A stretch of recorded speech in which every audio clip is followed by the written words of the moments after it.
सर्वेभ्यो नमो नमः। नमस्कार। स्वागत है आपका सरल संस्कृत सुगम संस्कृत में और मैं हूं प्रतिभा दीक्षित। आज के वीडियो में हम महाकवि भवभूति के व्यक्तित्व और उनके द्वारा रचित तीनों नाटकों के विषय में अध्ययन करने वाले हैं। संस्कृत साहित्य की जो परंपरा हमने प्रारंभ की है उसमें अभी तक हम महाकवियों के विषय में, नाट्य कवियों के विषय में और गद्य कवियों के विषय में अध्ययन कर चुके हैं। तो नाट्य कवियों में अंतिम भवभूति के विषय में इस वीडियो में हम पढ़ेंगे कि क्या उनका जीवन समय रहा है, क्या उनके जीवन के विषय में जानकारियां प्राप्त होती हैं, उनके माता पिता कौन हैं और उन्होंने किन नाटकों की, किन रूपकों की रचनाएं की हैं, उनकी क्या महत्वपूर्ण विशेषताएं हैं, किस तरीके के प्रश्न उनसे परीक्षाओं में पूछे जाते हैं। तो सबसे पहले बात करते हैं भवभूति के समय के विषय में। भवभूति ने स्वयं का परिचय अपनी रचना मालती माधव की प्रस्तावना में दिया है। ये 680 से 750 ईस्वी के मध्य हुए हैं, इस प्रकार का इनका समय निर्धारित किया जाता है। ये कान्यकुब्ज के राजा यशोवर्मा के आश्रित थे। इनके आश्रय में इन्होंने काव्य रचनाएं की हैं। ये दक्षिण भारत में विदर्भ में स्थित पद्मपुर नामक स्थान के निवासी थे। काश्यप गोत्र के तैत्तरीय शाखाध्यायी ब्राह्मणों के परिवार में उत्पन्न हुए थे। इन्होंने अपने विषय में ये सब लिखा है कि इनके पिता का नाम नीलकंठ है, इनकी माता का नाम है जातुकर्णी और इनके पितामह का नाम है भट्ट गोपाल।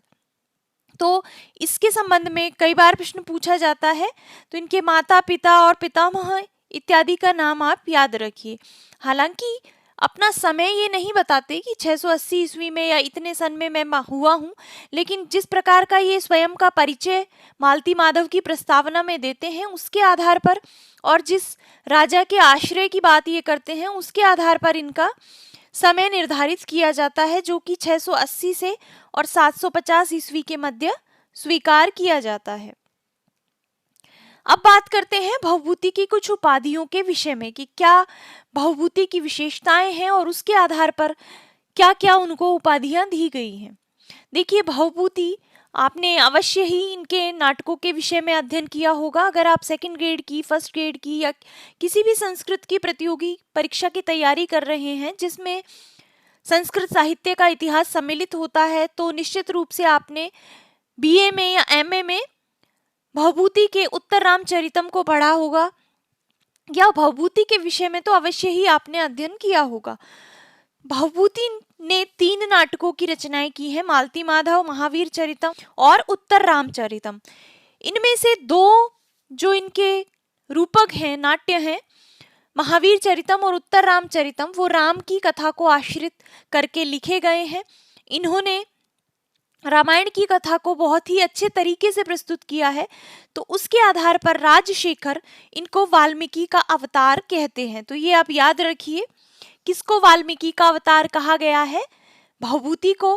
किसने वाल्मीकि का अवतार कहा है? तो राजशेखर ने। दूसरा, इनके द्वारा रचित काव्य रचनाओं का अध्ययन करके सौढल जो हैं वो इनको काव्य मार्ग का सार्थवाह कहते हैं। काव्य मार्ग का सार्थवाह का तात्पर्य ये है कि इन्होंने अपने काव्य से एक ऐसे मार्ग का प्रवर्तन किया कि उस मार्ग पर बाद में होने वाले कवि उसका अनुसरण करते हैं। तो इस आधार पर इनको काव्य मार्ग का प्रवर्तक या सार्थवाह कहा जाता है।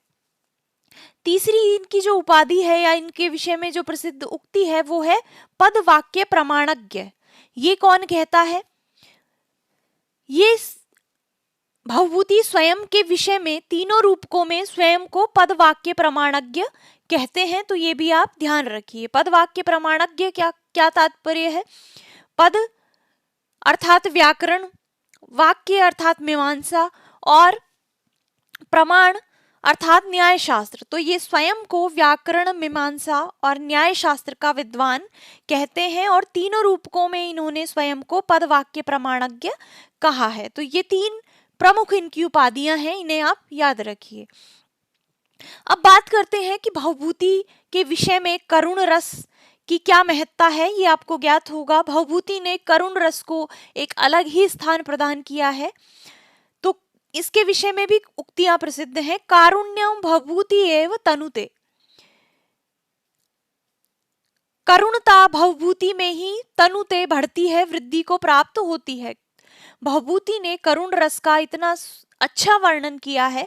उत्तर रामचरितम में इन्होंने जो रचना की है, करुण रस को उकेरा है, उसके आधार पर ये सूक्ति प्रसिद्ध हुई है। दूसरा है उत्तरे रामचरिते भवभूति विशिष्यते, कि भवभूति की जो नाट्य शैली है, भवभूति का जो कवित्व है, वो उत्तर रामचरितम में विशिष्ट रूप से सामने आता है। तो इनके सर्वश्रेष्ठ रूपक के रूप में उत्तर रामचरितम को जाना जाता है, जिसमें करुण रस को इन्होंने इस तरह से उद्भावित किया है कि पत्थर भी उसको सुनकर रोने लगे। और इससे संबंधित भी एक सूक्ति उत्तर रामचरितम के अंतर्गत लिखी गई है।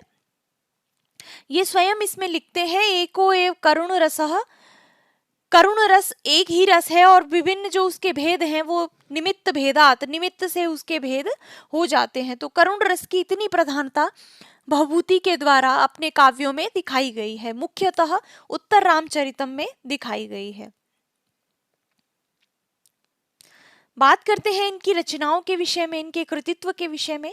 तो भवभूति ने 3 प्रमुख रसों को लेकर 3 रचनाएं की हैं, जिनमें से श्रृंगार, वीर और करुण, तीनों रसों के आधार पर एक एक रचना इनके द्वारा की गई है। तो सर्वप्रथम इनकी रचना है मालती माधव, जो 10 अंकों का नाटक है। इसमें प्रधान रस श्रृंगार रस है, जिसमें मालती और माधव की प्रणय कथा का वर्णन किया गया है। दूसरी जो रचना इनके द्वारा रचित है वो है महावीर चरितम।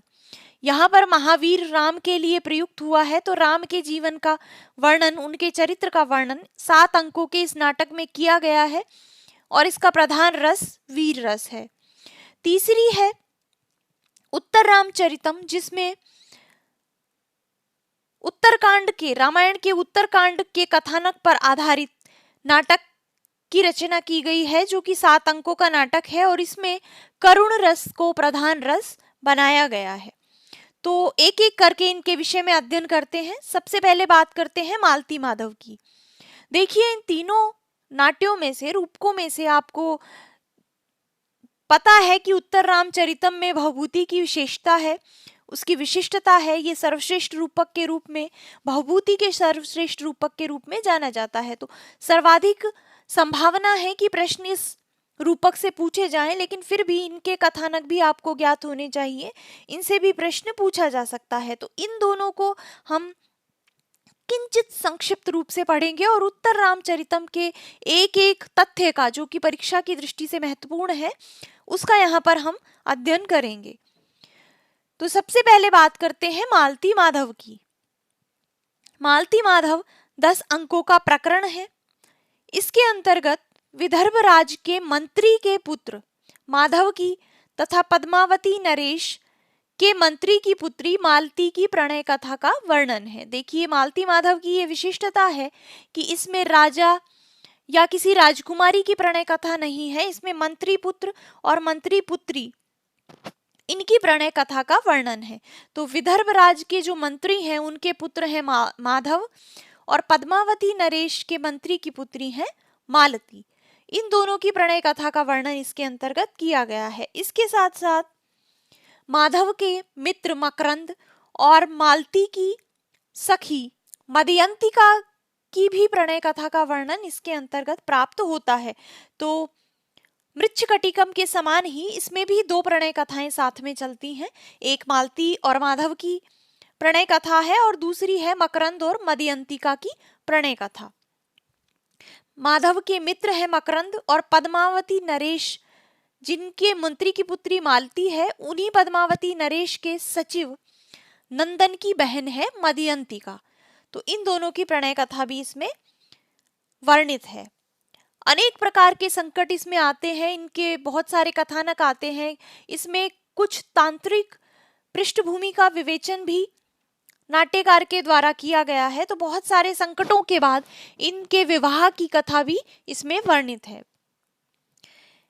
इसका जो कथानक है मालती माधव का, उसका कथा सरित सागर में वर्णित मदिरावती की कथा से साम्य प्राप्त होता है। इसी प्रकार की एक कथा सरित सागर में मदरावती नामक पात्र के विषय में मिलती है, जिस प्रकार की कथा का वर्णन मालती माधव में किया गया है।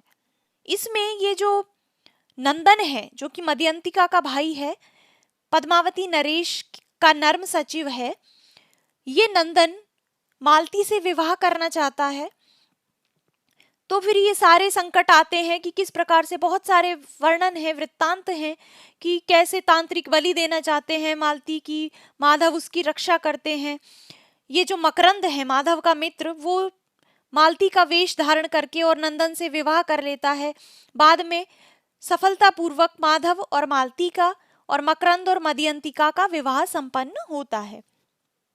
तो ये सारा कथानक इसके अंतर्गत वर्णित है। अब बात करते हैं इनके दूसरे नाटक महावीर चरितम के विषय में। ये 7 अंकों का नाटक है। इसका मुख्य रस या प्रधान रस वीर रस है। रामायण के 6 कांडों की विस्तृत कथा को लेकर भवभूति ने इस नाटक को रचा है। इसमें बालकांड से लेकर और युद्ध कांड तक की कथा को संक्षिप्त रूप से भवभूति ने प्रस्तुत किया है। इसमें सीता विवाह से लेकर राम के बाल्यकाल से लेकर, जहां पर उनका सीता से विवाह होता है, और राम के राज्याभिषेक तक की घटनाओं का वर्णन है। इसकी शैली जो है, रीति, वो गौड़ी है, किंतु कुछ पद्य बहुत सरल और स्वाभाविक अभिव्यक्ति के सूचक हैं। यद्यपि इसमें गौड़ी रीति का प्रयोग ओज गुणमयी कठिन शब्दों से युक्त गौड़ी रीति का प्रयोग भवभूति के द्वारा किया गया है, क्योंकि इसमें प्रधान रस वीर रस है और वीर रस को प्रकट करने के लिए गौड़ी रीति का ही प्रयोग किया जाता है। लेकिन किन्हीं पद्यों में बहुत ही सरल और स्वाभाविक अभिव्यक्ति भवभूति के द्वारा की गई है। इसमें भवभूति ने नाट्य कौशल की अपेक्षा अपने कवित्व के प्रदर्शन पर अधिक बल दिया है, तो इसीलिए इसमें थोड़ा काठिन्य का समावेश भी हो गया है। इसके अंकानुसार कथानक को एक बार देख लेते हैं कि किस प्रकार इतनी विस्तृत वाल्मीकि रामायण की कथा को कैसे उन्होंने संक्षिप्त किया है। तो इसके प्रथम अंक में शिव धनुष को तोड़कर राम का सीता से विवाह और शिव धनुष के टूट जाने पर रावण का क्रोध वर्णित किया गया है। दूसरे अंक में रावण के मंत्री माल्यवान का राम के विरुद्ध परशुराम को उकसाना, ये वृत्तांत पूरा वर्णित है। इसमें रावण का जो मंत्री है माल्यवान, उसकी कूटनीतिज्ञता को प्रकट किया गया है कि कैसे वो परशुराम को राम के विरुद्ध उकसा देता है। तीसरे अंक में राम और परशुराम का पहले वाक युद्ध होता है और उसके बाद उनका शस्त्रों से युद्ध दिखाया गया है। चौथे अंक में परशुराम की पराजय हो जाती है और माल्यवान के षड्यंत्र से ही शूर्पणखा कैकेयी की दासी मंथरा के रूप में कैकेयी का पत्र राम को देती है। उस पत्र में ये वर्णन है कि दशरथ के वरदान के अनुसार राम 14 वर्ष तक वन में रहेंगे और भरत राजा होंगे। पांचवें अंक में सीता हरण की घटनाएं हैं, जहां पर कि राम वनवास में चले गए हैं, सीता का हरण हो जाता है, जटायु और रावण का युद्ध होता है, विभीषण का राम से मिलन, बाली का वध और सुग्रीव से राम की मैत्री, इन सारे कथानकों को पांचवें अंक में समेटा गया है। छठे अंक में राम और रावण का युद्ध और रावण का वध, इस सारे वृत्तांत को वर्णित किया गया है। और सातवें अंक में सीता की अग्नि परीक्षा का वर्णन किया गया है, राम का अयोध्या आना और राम का राज्याभिषेक, ये सारा वृत्तांत सातवें अंक में वर्णित है। तो इस प्रकार से भवभूति ने वाल्मीकि के विस्तृत कथानक को अपने कवित्व के प्रदर्शन के द्वारा छोटा कर दिया है और इसमें कुछ अपनी मूल कल्पनाओं का प्रयोग भी भवभूति ने किया है। जैसे कि वो शूर्पणखा को कैकेयी की दासी के रूप में वहां पर वो उसके हाथ से पत्र राम को दिखलाते हैं, जिसमें कुछ पात्रों को इन्होंने अच्छा प्रकट करने का प्रयास किया है, उनकी चरित्र की दूसरी विशेषताओं को दिखाया है जो कि वाल्मीकि रामायण में प्राप्त नहीं होती। अब बात करते हैं इनके तीसरे और सर्वश्रेष्ठ नाटक उत्तर रामचरितम के विषय में। उत्तर रामचरितम 7 अंकों का नाटक है। इसका प्रमुख रस या अंगी रस करुण रस है। ये रामायण के उत्तर कांड के सीता निर्वासन के कथानक पर आश्रित है।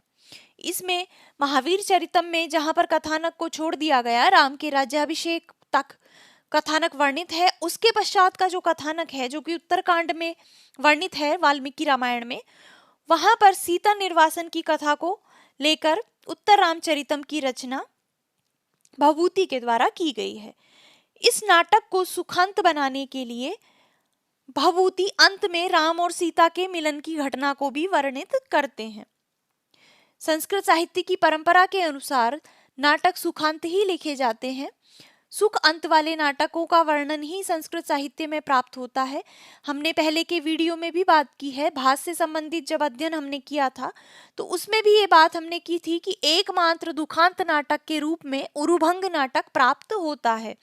उसके अतिरिक्त संस्कृत साहित्य में जितने भी नाटक लिखे गए हैं सबका अंत सुखद दिखाया गया है। तो उसी परंपरा का पालन करने के लिए भवभूति ने इस नाटक के अंत में राम और सीता के मिलन की घटना को जोड़ा है, जिससे कि नाटक सुखांत बन सके। भवभूति के नाटकों की विशेषताएं हैं कि ये विदूषक रहित रचनाएं हैं, तो उसी के अनुसार उत्तर रामचरितम में भी विदूषक का अभाव पाया जाता है। ये भवभूति का सर्वश्रेष्ठ रूपक है। इसमें गौड़ी और वैदर्भी रीति का सम्मिलित रूप से प्रयोग किया गया है। अब देखिए, उत्तर रामचरितम, जैसा कि मैं आपको बता रही हूँ, परीक्षा की दृष्टि से अत्यंत महत्वपूर्ण है। बहुत सारे प्रश्न उत्तर रामचरितम से देखे जाते हैं। उत्तर रामचरितम में बहुत ही महत्वपूर्ण घटनाएं हैं, जिनमें से कुछ भवभूति की मौलिक कल्पनाएं हैं, तो उनके संबंध में प्रश्न पूछे जाते हैं। इसमें अंकों में कुछ इस तरीके की घटनाएं वर्णित हैं, जिनके आधार पर अंकों का नामकरण किया गया है। तो अंकों के नाम से संबंधित प्रश्न भी कई बार परीक्षा में पूछा जाता है, तो आप इसके अंकों के नाम भी याद रखिए। इसमें प्रथम अंक का नाम है चित्र दर्शन। इसमें राम सीता के कुछ चित्रों को देखते हैं, तो उसके आधार पर इसका नाम चित्र दर्शन है।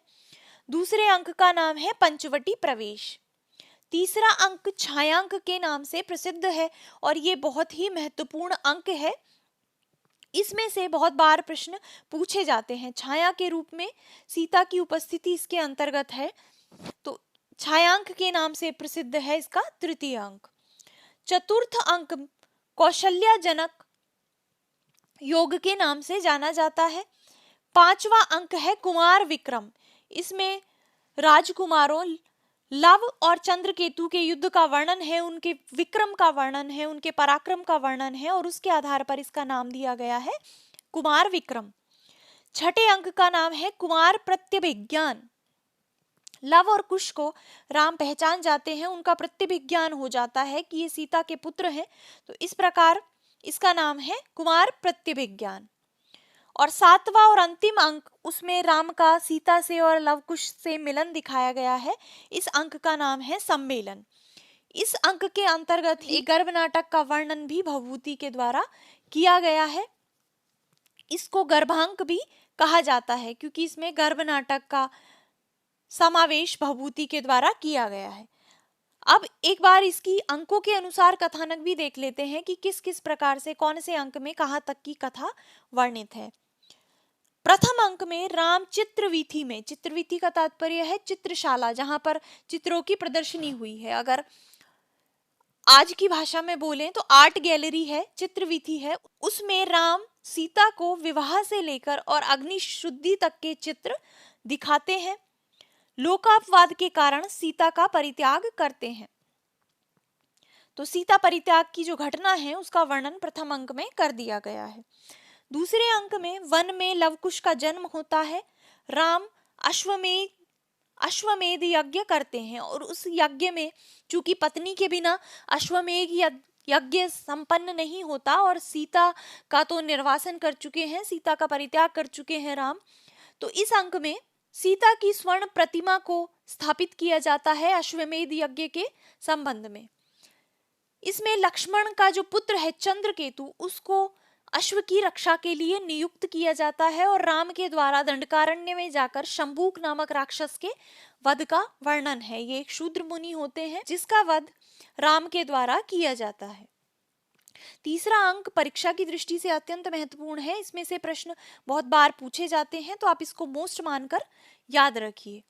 तीसरे अंक का नाम है छायांक। इसमें सर्वप्रथम राम पंचवटी में पुनः प्रवेश करते हैं और पूर्व की घटनाओं को स्मरण करके मूर्छित हो जाते हैं।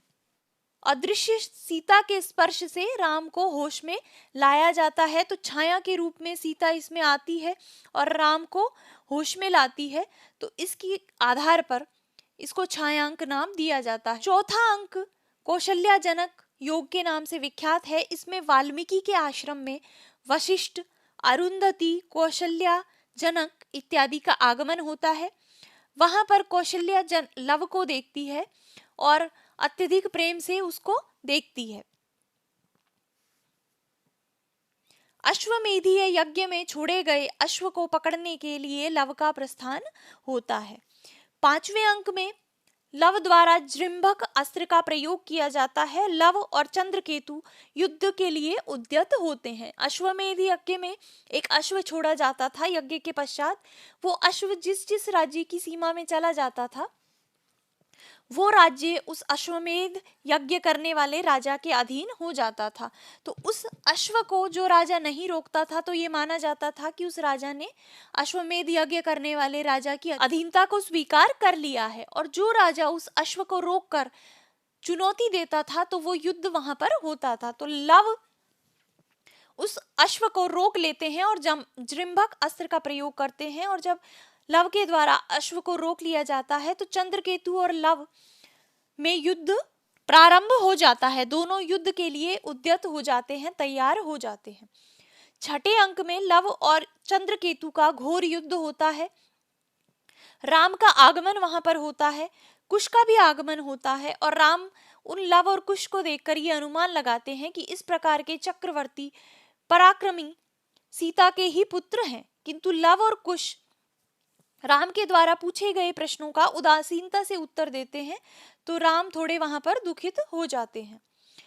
7वें अंक में वाल्मीकि रचित राम विषयक नाटक का गंगा तीर पर अप्सराओं के द्वारा अभिनय किया जाता है। तो ये भवभूति की एक मौलिक कल्पना है। इसमें ये गर्भ नाटक की कल्पना कर रहे हैं। गर्भ नाटक क्या होता है कि नाटक के अंदर ही एक और नाटक का मंचन जहां पर करवा दिया जाए, वो गर्भ नाटक होता है। तो ये नाटक पहले से चल रहा है। इस नाटक के भी अंदर एक और नाटक की कल्पना की गई है कि वाल्मीकि के द्वारा रचित राम विषयक नाटक का मंचन गंगा तीर पर करवाया जाता है। और इसका मंचन कौन करता है, इसमें अभिनय कौन करता है, अप्सराएं करती हैं। इस गर्भ नाटक में सीता को निर्दोष सिद्ध किया जाता है। इस गर्भ नाटक को देखकर राम को ग्लानि होती है और राम पुनः मूर्छित हो जाते हैं।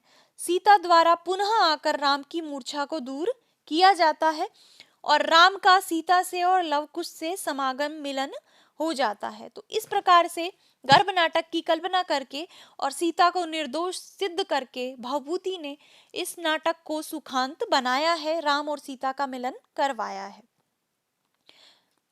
अब इसके विषय में कुछ प्रसिद्ध सूक्तियां भी हैं। भवभूति के संबंध में कुछ प्रसिद्ध सूक्तियां हैं जो परीक्षा में अक्सर पूछी जाती हैं, तो इन्हें भी आप एक बार देख लीजिए। पहली है गुणा पूजा स्थानम गुणीषु न च लिंगम न च वयः, कि गुणवानों में जो गुण है वो ही पूजा के योग्य होते हैं, ना तो लिंग और ना ही आयु। अर्थात लिंग और आयु से पूजा का कोई स्थान नहीं है। पूज्य व्यक्ति अपने गुणों से होता है, इसलिए गुणों का स्थान श्रेष्ठ माना गया है। दूसरी सूक्ति है अपि ग्रावारोदित्यपि दलति व्रजस्य हृदयम, कि जिस प्रकार के करुणता का वर्णन, करुण रस का वर्णन भवभूति करते हैं, उससे ग्रावारोदित्यपि, जो पाषाण है वो भी रोते हैं, वो भी रोने लगे हैं, और जो वज्र है, कठोर है, उसका भी हृदय पिघल जाता है, दलित हो जाता है। तीसरी उक्ति है वज्रादपि कठोराणी मृदूनी कुसुमादपि, कि जो सत्पुरुष होते हैं, जो बड़े पुरुष होते हैं, उनका जो हृदय है वो वज्र से भी कठोर होता है और पुष्पों से भी कोमल होता है। वो बाहर से अपने आप को कठोर दिखाते हैं, लेकिन वो अंदर से पुष्पों के समान मृदु होते हैं। और चौथी जो प्रसिद्ध सूक्ति भवभूति के विषय में है, जो उत्तर रामचरितम में वर्णित है, वो है एको रसः करुण एव निमित्त भेदात, कि रस एक ही है, करुण रस, एक करुण रस ही निमित्त से, प्रयोजन से भिन्न प्रकार का हो जाता है। तो इस प्रकार की युक्ति का प्रयोग करके भवभूति करुण रस की विशेषता को बताते हैं। तो इस प्रकार से भवभूति ने तीनों प्रमुख रसों का आश्रय लेकर तीन बहुत ही अच्छे नाट्यों की रचना की है, और उसमें धीरे धीरे उनकी उत्कृष्टता, नाट्य शैली और कवित्व बढ़ता जाता है। उत्तर रामचरितम में भवभूति की कवित्व और उनकी नाट्य शैली दोनों ही उत्कृष्ट रूप में दिखाई देती हैं। तो भवभूति के संबंध में सभी महत्वपूर्ण तथ्यों का अध्ययन इस वीडियो में हमने किया है। आशा है आपको ये पसंद आया होगा। तो अगर आपको ये पसंद आया है और आपको अच्छा लगा है तो आप इसे लाइक कर दें, अपने मित्रों के साथ अधिक से अधिक शेयर कर दें, और अगर अभी तक आपने चैनल को सब्सक्राइब नहीं किया है तो चैनल को भी सब्सक्राइब कर दें। तो इस वीडियो को यहीं पे समाप्त कर देते हैं। मिलते हैं नेक्स्ट वीडियो में, तब तक के लिए धन्यवाद।